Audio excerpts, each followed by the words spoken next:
हरे राम राम राम हरे हरे, हरे कृष्ण कृष्ण कृष्ण हरे हरे।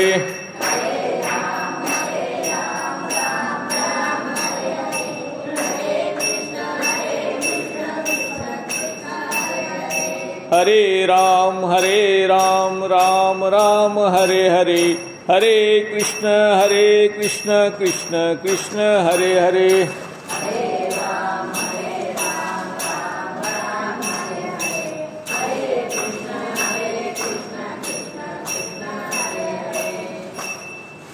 संत श्री सद्गुरू चुडामणी बालादास महाराज यांच्या पुण्यतिथी कार्यक्रमाच्या निमित्ताने होत असलेल्या या हरिनाम सप्ताहामध्ये जे विविध कार्यक्रम उत्सव चालू आहेत त्यात प्रवचनाचा जो भाग आहे तो माझ्याकडे आलेला आहे। आपण मागचं वर्ष सोडून त्याच्या मागच्या 2 वर्षामध्ये भगवद्गीतेचा रोज एक अध्याय प्रवचनासाठी निवडलेला होता। मागे 2 सप्ताहामध्ये आपले 12 अध्याय पूर्ण झालेले आहेत। आज मी 13वा अध्याय या सेवेसाठी निवडतो आहे। तत्पूर्वी संत श्री सद्गुरू चुडामणी बालादास महाराज आणि रेणुका माता यांना विनम्र अभिवादन करून त्यांच्यापुढे नतमस्तक होऊन मी माझ्या सेवेला प्रारंभ करतो आहे। भगवद्गीतेचा अध्याय 13वा हा क्षेत्रज्ञ विभाग योग या नावाने ओळखला जातो। क्षेत्रज्ञ म्हणजे क्षेत्र हा शब्द आपण वेगवेगळ्या ठिकाणी वेगवेगळ्या अर्थाने वापरतो, पण इथे जो हा शब्द वापरला गेलेला आहे तो देह या अर्थाने वापरलेला आहे। माऊलींनी आपल्या ज्ञानेश्वरीमध्ये या अध्यायाच्या संदर्भात एक ओवी लिहिली आहे। तरी पार्था परिसीजे, पार्था म्हणजे अर्जुनाला उद्देशून भगवंत म्हणतायत, देह हे क्षेत्र म्हणीजे, जो हे जाणे तो बोलीजे, क्षेत्रज्ञ येथे। क्षेत्र म्हणजे शेत आणि त्याला जाणणारा शेतकरी अशा अर्थाने हा शब्द वापरलेला आहे। क्षेत्राला शेत याची उपमा देत असताना त्याला दुसरीही नावं आहेत। क्षेत्राला शरीर असंही म्हणतात आणि पत्नी या अर्थाने पण हा शब्द वापरला जातो।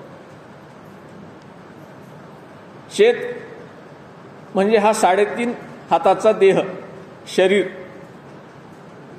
आणि या शरीराच्या माध्यमातून शरीरात असलेल्या आत्म्याची ओळख जाणून आत्मज्ञान करून घेऊन आपल्याला परमात्मा जाणायचा आहे। आणि आत्मा आणि परमात्मा हे एक आहेत याचं ज्ञान म्हणजे आत्मज्ञान आपल्याला करून घ्यावयाचं आहे। त्यासाठी माध्यम शरीर आहे। शरीर किंवा शेत याचा मालक हा प्रभू परमेश्वर आहे आणि पेरणे किंवा उगवणे हा त्याचा अधिकार आहे। आपण जे पेरलेलं आहे त्याच्यातून काय निर्माण करतो याला महत्त्व आहे। म्हणून जो पेरणारा आहे त्याची ओळख करून घेण्यासाठी हा आपल्याला देह दिलेला आहे। या क्षेत्राच्या विचाराने किंवा देहाच्या विचाराने हा त्याज्य समजून शंकरांनी राज्यत्याग केला आणि या देहाला महत्त्व नाही आणि आपण जो त्याग केलेला आहे त्याची उपाधी किंवा दंभ आपल्या पाठीमागे नको, म्हणून त्यांनी स्मशानामध्ये निवास केला आणि स्मशानात निवास करून दिगंबर वृत्तीने अंगाला भस्म लावून ते तिथे राहिले, जटा वाढवून राहिले। म्हणजे शरीर महत्त्वाचं नाही, तर शरीराला जो पोसतो, शरीराला जो देतो त्याची ओळख महत्त्वाची आहे। हे त्यांनी आपल्या कार्यातून दाखवून दिले. महात्मा भगवान गौतम बुद्ध हे बुद्ध धर्माचा प्रचार करत असताना भिक्षुक किंवा भिक्खू म्हणून फिरतात सगळे बौद्ध भिक्षुक. गौतम बुद्ध एकदा असेच भिक्षा मागायला गेले. भिक्षा मागायला गेले असताना त्यांनी एका शेतकऱ्याच्या घरी भिक्षा मागितली. भीक आणि भिक्षा याच्यामध्ये फरक आहे. भीक ही स्वतःसाठी मागितली जाते आणि भिक्षा ही इतरांसाठी मागितली जाते, आपल्या सहकार्यांसाठी मागितली जाते, सर्वांच्यासाठी मागितली जाते. आणि दान हे तर सर्वांच्यासाठी, सर्वांच्या कल्याणासाठी मागितले जाते. तसं ते भिक्षा मागण्यासाठी म्हणून गेले. शेतकऱ्याने त्यांना पाहिलं. बौद्ध भिक्खू गौतम बुद्ध आपल्या दारात आलेले आहेत. त्यांनी त्याला ओळखलं नाही. परंतु शेतकरी असं म्हणाला की भिक्षा का मागताय? भिक्षा मागायच्याऐवजी कष्ट करा, शेती करा. ज्या शेतीतून अशा धान्याच्या राशी लागतात अशा म्हणून त्यांनी आपल्या घरातल्या धान्याच्या राशी गौतम बुद्धांना दाखवल्या. गौतम बुद्ध असं म्हणाले, मी सुद्धा शेतकरीच आहे. ते म्हणाले, तुम्ही शेतकरी आहे असं म्हणता, भिक्षा मागता, मग तुमची शेती कुठं आहे? तुमचं उत्पन्न कुठं आहे? तुमचे कष्ट कुठं आहेत?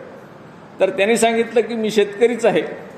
माझं हृदय हे माझं शेत आहे आणि याच्यातून मी विवेकाचा नांगर फिरवतो. विवेक म्हणजे सद्बुद्धी. सद्बुद्धीचा नांगर फिरवतो आणि वासना विकाराचं तण या शेतातून म्हणजे हृदयातून बुद्धीतून काढून टाकतो आणि प्रेम, सत्य, अहिंसा याचं पीक घेतो आणि याचाच मी प्रचार करतो. महात्मा गौतम बुद्धांनी हिंसेचा धिक्कार केला आणि अहिंसेचा प्रचार केला. तर असं आपल्याला पण तेच करायचं आहे. या शरीराला ओळखायचं आहे आणि याच्यातून प्रेम, सत्य, अहिंसा, सद्गुण हे कसे निर्माण होतील, ज्ञान कसं होईल याचा अभ्यास करायचा आहे. अन्यायाचं कर्मबीज असेल आणि कुकर्माचं खत घातलं असेल तर येणारं फळ किंवा झाड हे कडू येणार आणि त्याच्यामुळे आपल्याला परत परत जन्म घ्यावा लागणार आहे आणि दुःख भोगावे लागणार आहे. त्याच्याऐवजी आपण जर विधिरूपी वाफा केला, विधिरूपी शेत केलं, सत्कर्माचं शेत केलं, सत्कर्माचं बीज पेरलं तर शेकडो जन्म आपण सुख उपभोगू शकतो, स्वर्ग उपभोगू शकतो. म्हणून सत्कर्म बीज आपल्या शरीरामध्ये कसं निर्माण होईल, म्हणजे आपलं जे शरीर नावाचं शेत आहे त्याच्यामधून येणारं पीक हे सत्कर्माचं किंवा सद्गुणांचं कसं येईल याचा विचार आपल्याला करायचा आहे. त्यासाठी हा जो देह आपल्याला प्राप्त झाला आहे त्या देह देणाऱ्याबद्दल सातत्याने कृतज्ञ राहिलं पाहिजे. त्याचे उपकार, त्याचे आभार मानले पाहिजेत. सकाळी उठल्याबरोबर जे हात आपल्याला देवाने दिलेले आहेत ते हात जोडल्या गेले पाहिजेत आणि झोपताना पण तसेच हात जोडल्या गेले पाहिजेत आणि मस्तक जमिनीला लावून आपण ईश्वराला असं म्हटलं पाहिजे की हा देह मला तू दिलायस, हे तुझे अनंत उपकार माझ्यावर आहेत की ज्या देहाच्या माध्यमातून मी तुला ओळखू शकतो. म्हणून देह देणाऱ्याची सातत्याने आठवण ठेवली पाहिजे. बुद्धी किंवा हृदय, देह ही जे काही आपल्याला अवयव प्राप्त झालेले आहेत ते ईश्वराची देण आहे आणि या देहरूपी शेतातील कुकर्माचं तण, वाईट कर्माचं, वाईट विचारांचं तण, काटे, दगड हे सगळं काढून याची मशागत करायची आहे आणि याला हिरवगार करायचं आहे. जसं पावसाळ्यामध्ये शेती हिरवीगार होते तशी सद्गुणांची खाण आपली शेती असली पाहिजे. आता असा प्रश्न पडतो, ईश्वर आहे का? जे नास्तिक आहेत ते असं म्हणतात की ईश्वर वगैरे नावाची कुठलीही गोष्ट नाही, आहे तो निसर्ग आहे आणि आहे तर दाखवा असंही म्हटलं जातं. परंतु काही गोष्टी अशा असतात की ज्या दाखवता येत नाहीत पण असतात. आपलं मन आहे, दाखवा असं म्हटलं तर हातावर घेऊन मन दाखवता येणार नाही. बुद्धी दाखवता येणार नाही. मेंदू दाखवता येईल पण बुद्धी दाखवता येणार नाही. विचार दाखवता येणार नाही. विचार सांगता येत. ज्या काही गोष्टी दाखवता येत नाहीत याचा अर्थ तो नाही असं होऊ शकत. आहे पण तो आपल्याला दिसत नाही. आणि असलेलं किंवा अस्तित्वात असलेलं आपल्याला दिसत नाही, त्याला अनेक कारणं असू शकतात. म्हणून तो आहे याची जाणीव सातत्याने ठेवली पाहिजे. एक गुरु होते, साधू होते, त्यांनी आपल्या 3 शिष्यांना बोलवलं आणि त्यांना सांगितलं की हे 3 पक्षी मी तुम्हाला देतो. खरे पक्षी दिले नाहीत, साधू संत खरे पक्षी मारत नाहीत. त्यांनी मातीचे बनवलेले पक्षी त्या शिष्यांना दिले आणि त्यांना सांगितलं की अशा ठिकाणी जा की ज्या ठिकाणी तुम्हाला कुणी पाहणार नाही, आणि तिथे जाऊन या पक्ष्यांना मोडून टाका, तोडून टाका, मारून टाका. 3ही शिष्यांनी ते पक्षी घेतले, बाहेर आले. एक जण जवळच आडोशाला गेला, बाजूला थांबला, जाऊन आपल्याला कुणी पाहत नाही असं इकडं तिकडं पाहिलं आणि तो पक्षी मोडून टाकला. दुसरा खूप दूर गेला, रानावनात फिरत फिरत एका ठिकाणी जाऊन त्यांनी माळावर उभं राहून त्या पक्षाला मारून टाकलं. तिसरा गेला, खूप रानावनात फिरला, खूप दाट झाडीत गेला, सगळीकडे फिरून फिरून फिरून तो परत आला, त्याला तो पक्षी मारता आलाच नाही. गुरूंनी विचारलं काय झालं. पहिल्याने सांगितलं मला कुणी पाहत नाही, मी मारून टाकलं. दुसऱ्याने सांगितलं मलाही कुणी पाहत नाही, मी निर्जन ठिकाणी गेलो, मला कुणी पाहिलं नाही, मी मारून टाकलं. तिसरा आला, तिसऱ्याने सांगितलं की मला सतत कुणीतरी माझ्याकडे पाहतंय असं वाटतंय, जे माझ्या अंतरात आहे, जे बाहेर आहे, चराचरात आहे. म्हणजे त्याचं अस्तित्व आहे, फक्त आपल्याला ते जाणवलं पाहिजे. तिसरा जो होता त्याला कुठे ना कुठेतरी ईश्वराचं अस्तित्व जाणवत होतं, म्हणून तो हे कुकर्म करू शकला नाही. म्हणून कुकर्म करणाऱ्याला जर सातत्याने अशी जाणीव झाली की आहे कुठेतरी याचं अस्तित्व आहे, तो दिसत नाही पण आहे, असं जर जेव्हा जाणीव होईल तेव्हा त्याच्या हातून कुकर्म घडणार नाही. म्हणून कुठलीही वस्तू ही दाखवाच म्हटलं तर प्रत्येक गोष्ट आपल्याला दाखवता येत नाही, त्याची काही कारणं असतात. खूप जवळ असेल तर दिसत नाही, खूप दूर असेल तरी दिसत नाही. एका शाळेमध्ये एका शिक्षिकेने मुलाला विचारलं की अमेरिका जवळ आहे की चंद्र जवळ आहे. मुलांनी सांगितलं चंद्र जवळ आहे. आता खरी परिस्थिती कशी आहे, अमेरिका पृथ्वीवर आहे, चंद्र वर आहे, आकाशात आहे, खूप दूर आहे. पण मुलाचा दोष नाही आहे, मुलांनी सांगितलं दिसतो म्हणजे जवळ आहे आणि अमेरिका दिसत नाही म्हणजे दूर आहे. एखादी गोष्ट खूप दूर असेल तर ती आपल्याला दिसत नाही, आपल्या दृष्टी तिथपर्यंत पोहोचू शकत नाही. म्हणजे खूप दूर असण्यामुळे सुद्धा ईश्वर आपल्याला दिसत नाही, कारण ईश्वरापासून आपण दूर आहे. एका मुलाने आपल्या वडिलांना विचारलं की ईश्वराचा आकार किती मोठा आहे, ईश्वर कसा आहे, आकाराने कसा आहे, किती मोठा आहे. वडिलांनी त्याला सांगितलं, डोक्यावरून विमान जात होतं, त्याला अंगणात उभं केलं आणि सांगितलं विमानाचा आकार केवढा आहे. तो म्हणाला एवढाच आहे, आपल्या मुठीत बसेल एवढं विमान दिसतंय. ते त्याला विमानतळावर घेऊन गेले आणि तिथं त्याला उभं राहिलेलं विमान दाखवलं. तेव्हा त्या मुलाने म्हटलं की हे खूप मोठं आहे, याचा आकार प्रचंड आहे. त्यांनी सांगितलं कशामुळे, जे दूर आहे ते लहान दिसतं आणि जे जवळ आहे ते मोठं दिसतं. म्हणजे तू जर ईश्वराच्या जवळ गेलास तर त्याचा आकार तुला खूप मोठा दिसेल. तू जसं जसं जवळ जाशील तसं ईश्वर तुला जाणवायला लागेल, मोठा दिसायला लागेल. तो आपल्या आत आहे हे पण कळायला लागेल. ईश्वराचं अस्तित्व ओळखण्यासाठी त्याच्या जवळ जावं लागतं आणि त्याच्या जवळ जाण्यासाठी काही क्रिया कराव्या लागतात. म्हणून जर जवळ असेल तरी दिसत नाही. आपल्या डोळ्यामध्ये गेलेलं कुसळ आपल्याला दिसतं का? एखादं कुसळ गेलं, डास गेला तर आपण काय करतो, शेजाऱ्याला सांगतो की बाबा माझ्या डोळ्यामध्ये थोडं फुंकी मारा, बघा काही आहे का, अडकलंय का, केस गेलाय का, दिसतो का.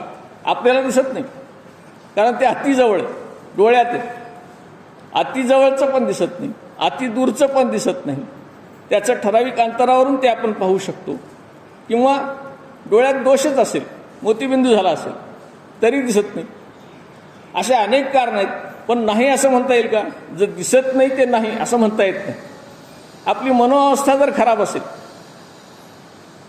आपली मनस्थिती जर बरोबर नसेल तर समोर येणारा माणूस आपण ओळखू शकत नाही. आपण म्हणतो माझं लक्ष दुसरीकडे होतं, मी तुम्हाला ओळखलंच नाही. म्हणजे आपलं लक्ष जर संसारात असेल तर परमात्मा आपल्याला कसा कळेल? आपलं लक्ष त्याच्याकडे असेल तर तो आपल्याला कळू शकतो. परिभव असा एक शब्द आहे की ज्याच्यामध्ये असून पण दिसत नाही. याचं कारण सूर्य आहे. आता दिवसा तारे आहेत का? आहेत. दिवसा तारे आहेत पण दिसत नाहीत. का दिसत नाहीत? सूर्य आहे म्हणून तारे दिसत नाहीत. सूर्य मावळला की तारे दिसतात. आता जर ग्रहण लागलं, खग्रास सगळा सूर्य झाकला गेला तरी तारे दिसायला सुरुवात होतात. तारे दिसण्यासाठी सूर्याला मावळावं लागतं. म्हणजे काहीतरी दिसण्यासाठी आपण संसारातून लक्ष काढलं तर परमार्थ आपल्याला कळतो, आणि परमार्थात लक्ष घातलं तर आपल्याला ईश्वराची जाणीव होते, अस्तित्व जाणवतं. समानता असेल तरीही ती गोष्ट दिसत नाही. पाऊस पडतो, पाऊस जमिनीवर पडतो तेव्हा दिसतो आपल्याला. पाऊस पडताना दिसतो, पण तोच जर पाण्यात पडला, समुद्रात पडला तर तो समुद्राशी एकरूप होऊन जातो, नदीशी एकरूप होऊन जातो. तिथला पाऊस आपल्याला दिसत नाही. दोन सारख्या वस्तू एकत्र आल्या तर त्याच्यातला फरक आपल्याला कळत नाही. दूध आणि पाणी ओळखू येतं का? येत नाही. पण नाही असं म्हणता येईल का? दुधात पाणी नाही. दूधवाला किती जरी म्हणला तर आपल्याला कळतं मग दुधात पाणी आहे. दोन्ही सारखे झाले की ते सुद्धा आपल्याला दिसत नाही.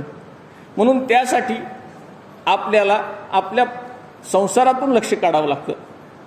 संसारात राहावं लागतं, पण संसारात लक्ष एखाद्या वाटसरूसारखं असावं लागतं, आणि परमार्थामध्ये मात्र पूर्ण लक्ष असावं लागतं. असं जर केलं तर आपल्याला आपला आत्माराम जागा करता येतो. आपला आत्माराम जागा करण्यासाठी विषयरामाला सोडावं लागतं. इंद्रियाचे जे विषय आहेत, स्पर्श, गंध, रस, रूप, हे विषय सगळे सोडून द्यावे लागतात, आणि आपल्याला आत्मारामाला जागा करावं लागतं. म्हणजे त्याच्यासाठी ज्ञान घ्यावं लागतं, ज्ञान मिळवावं लागतं. ज्ञान म्हणजे दुसरं काही नाही आहे. जो दिसत नाही तो नाही नाही, जो दिसत नाही तो आहे, आणि जे दिसतं ते नाही. जी माया दिसते आहे, हा संसार दिसतो आहे, हा व्यवहार दिसतो आहे, हा नाही. आणि जो दिसत नाही तो आहे. डोळे उघडे ठेवून जे आपण पाहतो ते नाही, आणि डोळे बंद करून जे दिसतं ते आहे.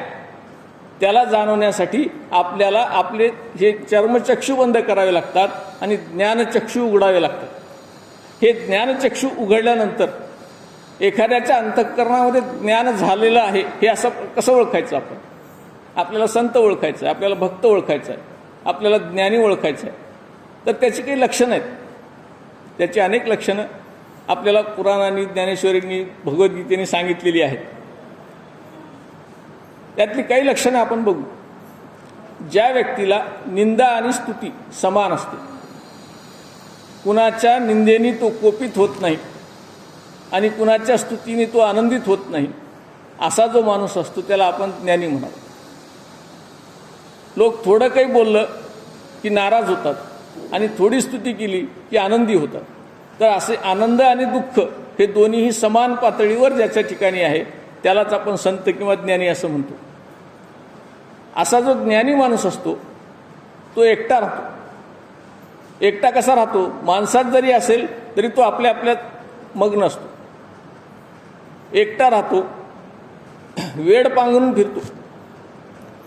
आता संतांची जर वर्णनं आपण ऐकली, गजानन महाराज असो, गाडगे महाराज असो, ही वेड्यासारखी दिसायची, परंतु ज्ञानी होती. ज्ञानी असून सुद्धा वेड पांघरून फिरणारी संत मंडळी आपण पाहिलेली आहे.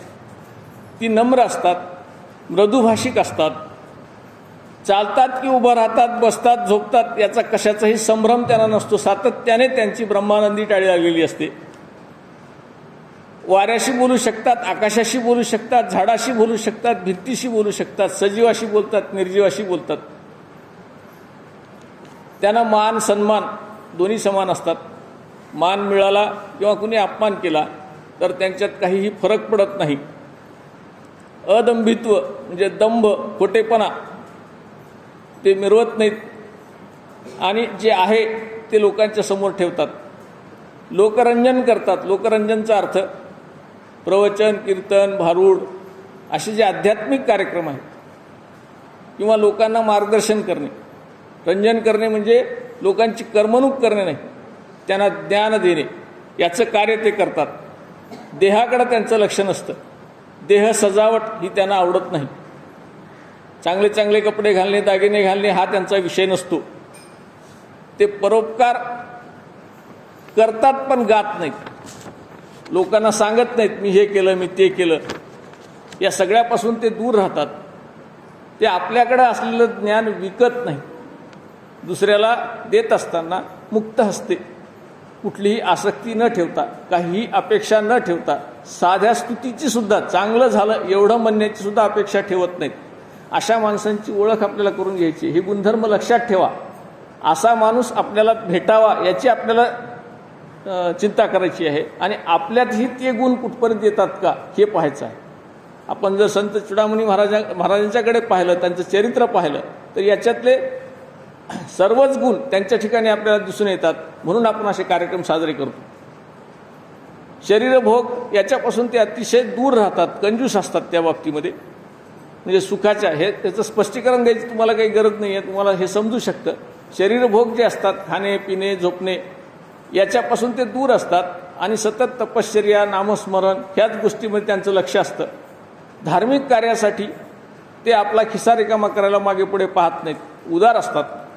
सत्य आणि मृदू बोलणारे असतात. त्यांच्यावर ऊन थंडी पाऊस याचा काहीही परिणाम होत नाही. म्हणजे ते दगडासारखे असतात असं नाही. तर जे काही आलेलं आहे, आपल्यासमोर जे काही आलेलं आहे, थंडी असेल, ऊन असेल, पाऊस असेल, जे काही वातावरण आलेलं आहे, संकट असेल, ते सगळं ईश्वराने दिलेलं आहे असं गृहीत धरून त्याची जोड ते अध्यात्माशी घालतात. म्हणून त्यांना त्याचा त्रास होत नाही. क्षमाशील असतात. कुणी काहीही, जसं संत एकनाथ महाराजांच्या अंगावर एकाने थुंकलं 125 वेळेस, त्याचे आकडे वेगळे आहेत. कुणी 125 वेळेस, कुणी 40 वेळेस, कुणी 50 वेळेस, ते तितक्या वेळेला 108 वेळा त्यांना त्याचं गंगेचं स्नान घडलं. म्हणजे त्यांनी त्याला क्षमा केली. तुकाराम महाराजांनी ज्यांनी त्यांच्यावर अन्याय केला त्याने त्यांना क्षमा केली. आणि ज्ञानेश्वर माऊलींनी तर त्यांच्यासाठी पसायदान मागितलं. जे खळांची व्यंकटी सांडू, जे खळ आहेत, दुष्ट आहेत, ज्यांनी मला त्रास दिला त्यांचे आणि जे जगातले जेवढे प्राणी मात्र आहेत त्यांच्यासाठी त्यांनी पसायदान मागितलं. त्यांना भोग हे अलंकारासमान असतात. म्हणजे दुःख आलं, कष्ट आले तर ते एखादा दागिना घ्यावा अंगावर, तशा पद्धतीने ते दुःख झेलतात. आणि हा देह ते एका वाटसरूप्रमाणे सांभाळतात. जसं वाटसरू जात असताना वाटेमध्ये थांबतो, एखाद्या धर्मशाळेत, एखाद्या जागेत, एखाद्या घरी थांबतो आणि दुसऱ्या दिवशी ते विसरून जातो. तसं हे शरीर जे मला मिळालेलं आहे, हे शरीर मी घेऊन जातो आहे, ते काही काळासाठी मला पंचमहाभूतांनी उधार दिलेलं आहे असं गृहीत धरून ते राहतात. म्हणजे एखादा वाटसरू जागेबद्दल जसा अनासक्त असतो, तसं या देहाबद्दल त्यांची अनासक्ती असते. जसं झाडाखाली गुरं बसावीत, माणसं बसावीत, कोणीही बसावं, त्या झाडाला त्याचं देणं घेणं नसतं. तो सगळ्यांना सावली देतो. सूर्य जसं सगळ्यांना प्रकाश देतो, तसे संत किंवा ज्ञानी माणसं ही सर्वांसाठी समान वागणूक ठेवतात. आणि हा देह एखाद्या गाठोड्याप्रमाणे सांभाळतात. समजा आपण यात्रेला जात असताना आपले की दागिने असतील ते एखाद्या लॉकरमध्ये ठेवतो, शेजाऱ्याकडे देतो, कुणाकडे सांभाळायला देतो आणि आल्यानंतर जसेला तसे घेतो. तसं हा देह म्हणजे मला देवानी दिलेलं एक साधन आहे आणि हे साधन मला त्याला परत करायचं आहे, अशा पद्धतीने या देहाबद्दल त्यांची अनासक्ती असते. आणि सुखदुःख, मान अपमान ह्या सगळ्यांपासून ते दूर असतात. ही झाली ज्ञानी माणसांची लक्षणं. याच्या विरुद्ध अज्ञानी माणसं. अज्ञानी माणसांना प्रतिष्ठा हवी असते, मान हवा असतो, स्तुती हवी असते. थोडंसं काही केलं की लगेच डिंगोरा पिटायची सवय असते. मोठमोठे बॅनर्स लावावे, पोस्टर्स लावावे, स्पीकर लावून सगळ्यांना सांगावं मी हे केलं, मी ते केलं, असं सांगणारे हे अज्ञानी आहेत. पुण्यासाठी, प्रसिद्धीसाठी दौंडी देतात आणि राहणीमानाकडे त्यांचं जास्त लक्ष असतं. आपण अनेक महाराज अनेक ठिकाणी पाहिलेले आहेत, जी मोठमोठे गंध भस्म लावून फिरतात, अंगाला सगळ्या भस्म लावून फिरतात, जटा वाढवून फिरतात, लोकांना ज्ञानी वाटावं अशी रचना शरीराची करत असतात. त्यांना लोभ असतो आणि लोभामुळे त्यांना सुख होतं आणि हानी झाली की दुःख होतं. म्हणजे सुख आणि दुःख दोन्हींची जाणीव त्यांच्या ठिकाणी असते. ते अज्ञानी असतात.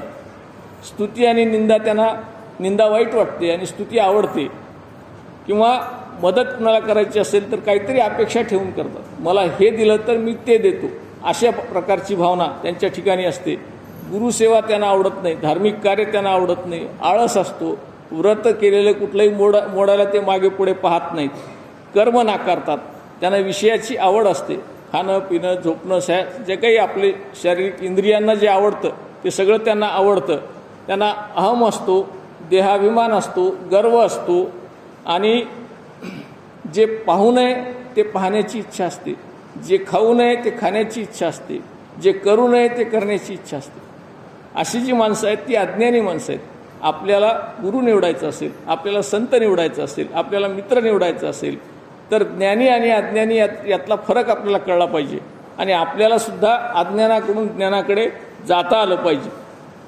खाण्यासाठी हे पदार्थ निवडू, ते पदार्थ निवडू, बालुशाही खाऊ की पुरणपोळी खाऊ की लाडू खाऊ, अशा प्रकारची भावना अशा व्यक्तींच्या मध्ये असते. आणि इतरांच्या सुखाने त्यांना दुःख होतं, इतरांच्या दुःखाने त्यांना सुख होतं. अशी जर माणसं भेटली तर ती माणसं ही दांभिक आहेत, ही आध्यात्मिक नाहीत, ज्ञानी नाहीत. अशा प्रकारची आपली धारणा तयार झाली पाहिजे. जे माझ्याकडे आहे ते कुणाकडेच नसावं, फक्त मलाच मिळावं, अशा प्रकारची भावना अज्ञानी माणसांची असते. आणि जे काही करतो, जे काही होतं आहे, जे काही चांगलं घडतं आहे ते फक्त मीच करतो, इतर कुणालाही करता येत नाही, अशाही प्रकारची भावना असते.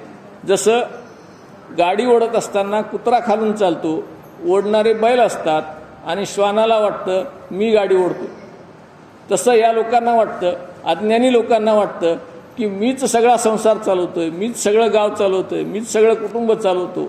पण चालवणारा तो आहे याची जाणीव त्यांना होत नाही, कारण तो दिसत नाही. म्हणून ज्ञान कमवण्यासाठी आपल्याला पुराणांचा किंवा धर्माचा, वेदांचा आधार घ्यावा लागतो. आणि हा आधार आपल्याला दिलेला आहे तो धार्मिक ग्रंथांनी दिलेला आहे. व्यासांनी 18 पुराणे लिहून ठेवली. या पुराणामध्ये महाभारत आहे आणि महाभारतामध्ये ही गीता आलेली आहे. गीतेमध्ये विस्तार नाही, ठराविक 700 श्लोक आहेत. व्यासांनी त्याचा विस्तार केला नाही, भगवंतांनी जशी सांगितली तसं त्यांनी लिहिलेलं आहे. व्यासांचं नाव कृष्णद्वैपायन असं आहे. कृष्ण म्हणजे रंगाने काळे होते आणि द्वैपायन म्हणजे बेटावर त्यांचा जन्म झाला होता, हे मूळ नाव. परंतु त्यांनी वेदांचा विस्तार केला, पसारा नाही केला, वेदांचा विस्तार केला, 4 भागात त्याचं विभाजन केलं. म्हणून कृष्ण द्वैपायनच्या ऐवजी त्यांना व्यास असं नाव पडलं. या व्यासांचे अनंत उपकार आपल्यावर आहेत, कारण त्यांनी आपल्याला वेद समजावून सांगितलेले आहेत.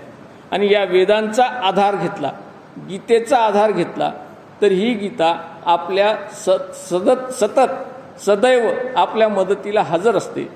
जसं अर्जुनाचा मोह घालवण्यासाठी ईश्वराने गीता सांगितली, द्रौपदीला वस्त्र पुरवून तिचं चिरहरण वाचवलं. या सगळ्यांना मदत करण्यासाठी जसं श्रीकृष्ण तयार असतात तसं गीता आपल्याला आपल्या व्यवहारामध्ये आपलं ज्ञान जागृत करण्यासाठी सदैव तत्पर असते.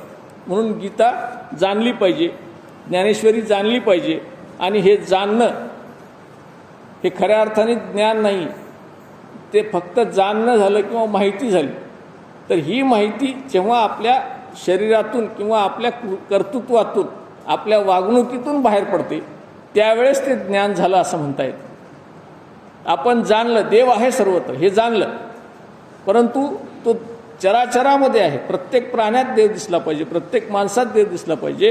ही दृष्टी ज्यावेळेस येईल त्यावेळेस खऱ्या अर्थाने आपण जाणणे हा शब्द जाणला. म्हणून जसं आपण अन्न खातो, आपण वेगवेगळ्या भाज्या खातो, फळं खातो, भाकरी खातो, पोळी खातो, हे सगळे अन्न रोज खातो, वेगवेगळ्या प्रकारचं अन्न खातो. हे अन्न खाल्ल्यानंतर एक खाल्लेलं अन्न शरीरामध्ये पचतं आणि शरीरात पचल्यानंतर त्याचं रक्तामध्ये किंवा पेशीमध्ये रूपांतर होतं आणि हे शरीरामध्ये आपल्या सगळीकडे पसरतं आणि शरीराची समानत्वाने वाढ होते. जशी पाहिजे त्या प्रमाणामध्ये वाढ होते. म्हणजे आपण अन्न सकस खाल्लेलं आहे हे कशावरून कळतं? आपलं शरीर जसं दिसतं त्याच्यावरून कळतं. तसं आपल्याला ज्ञान झालं आहे हे कशावरून कळतं? जेव्हा आपण हे ज्ञान व्यवहारात वापरतो. आपल्या चेहऱ्यावर ज्ञान दिसतं, आपल्या वागणुकीत ज्ञान दिसतं, आपल्या प्रत्येक कृतीत ज्ञान दिसतं. सद्गुण म्हणजे ज्ञान असं सॉक्रेटिसनं लिहून ठेवलेलं आहे. सद्गुण हेच ज्ञान आहे आणि त्यासाठी आपल्याला आत्मज्ञान आवश्यक आहे.